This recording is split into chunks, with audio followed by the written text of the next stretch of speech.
Hello, dear friends. Welcome to my channel. I'm really glad to see you again. Today, I want to say a few words about what is existential coaching. And you might have seen that this is some sort of combination between what we call usually life coaching and what I've called existential counseling or philosophical counseling. And it is a combination because it uses techniques from life coaching that are used to increase and develop motivation and to formulate strategies for a life, with introspection and exploration techniques from philosophical counseling that help us discover how to best implement these strategies without reducing your creativity and so on and so forth. And the point that I want to make is that during the sessions of philosophical coaching, or as I wrote here, existential coaching, we follow in the online cabinet some 5 coordinates. And these coordinates are, as you are familiar already, the coordinates of the good life. And these are power, freedom, reason or rationality, joy, and activity. And why are these so important? And you might say, okay, makes sense what Radu is saying, but why can't I just do this by myself? And the question is very good because it puts in a light some key factors that are fundamental for the process of existential counseling. And these factors are that although you might cognitively agree that these could be the 5 coordinates of your good life, because you need power in order to fulfill your desires, right? To achieve your goals, you need power. That this might equate with motivation in some situations. Also, you need to be free. You need to have free time. You need to be free of responsibilities that are not motivating you, but totally decreasing your motivation. And you need to be free of prejudice and so on and so forth. You need to be a reasonable person, because in communication skills, in what concerns strategy for your business or for your job or even for your personal life and your family, things go best when we use our brain, because emotions might be very different, but when people start using arguments, that is real communication, and then you can achieve your goals and reach a conclusion that is favorable to most of the parties. Joy. Let's be very honest on this. Joy is maybe the fundamental coordinate of this good life, and actually all the coordinates in my view are equivalent, because one cannot exist without the other, and they support and leverage each other. Coming back, joy. This is what we strive for. We strive for joy. Although psychoanalysis proves that we don't really search for happiness, cognitively speaking, or let's say in a conscious way, we speak about joy. And this is right, because nobody strives consciously to reach sadness. Even when we are creative, because I myself write poetry, and I know how productive sadness can be, and melancholy and nostalgia, they can be very productive in an artistic way. But even in these situations that the artist might even try to produce to himself or to herself, the goal is something that produces joy, the joy of contemplating the creation. So everything is orientated towards joy. And finally, activity. You can only achieve what you want to achieve if you are active. If you are passive, even if you are passive, this means if you are not aware of what you are doing, if you are acting thanks to inertia, thanks to collective judgment, then you are passive. If you are meditating, for example, that doesn't mean, if you're meditating the right way, it doesn't mean that you are passive. Being active doesn't mean be physically active. It means being mentally, spiritually, and eventually, yes, of course, physically active. So you might agree with all of these, although I've just, drawn the contour of the picture.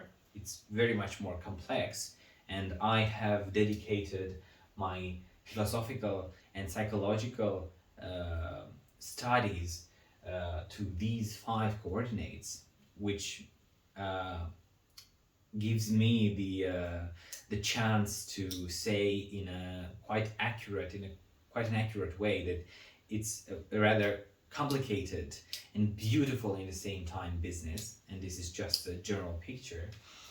But the thing is that although you say, okay, this picture seems right to me, there is a very important thing, and it refers mostly to activity. How can we take this picture that we think it's the right one and make it happen?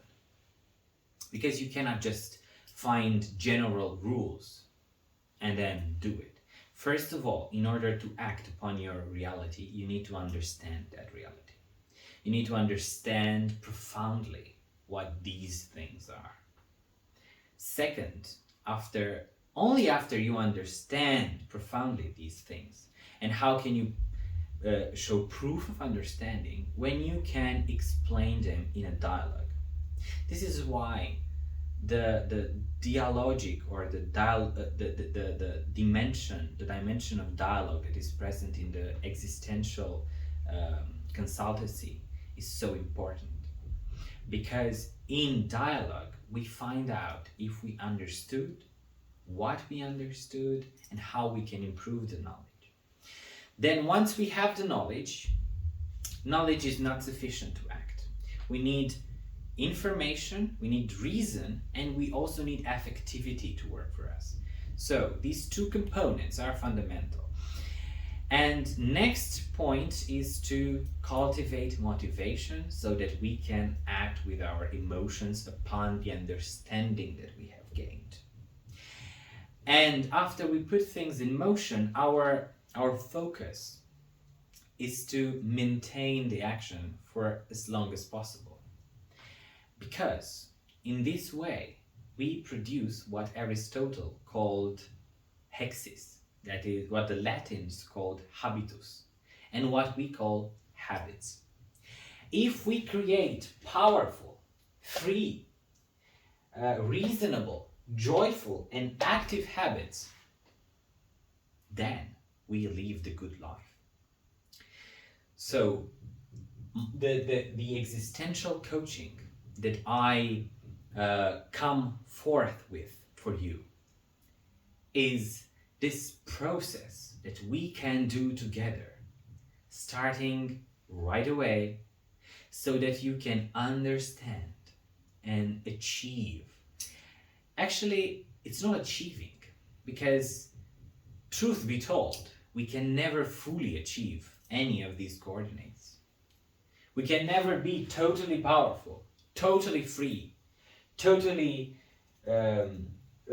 act reasonably, totally be joyful, or being actively 100% mentally, spiritually, and physically. That is indeed impossible.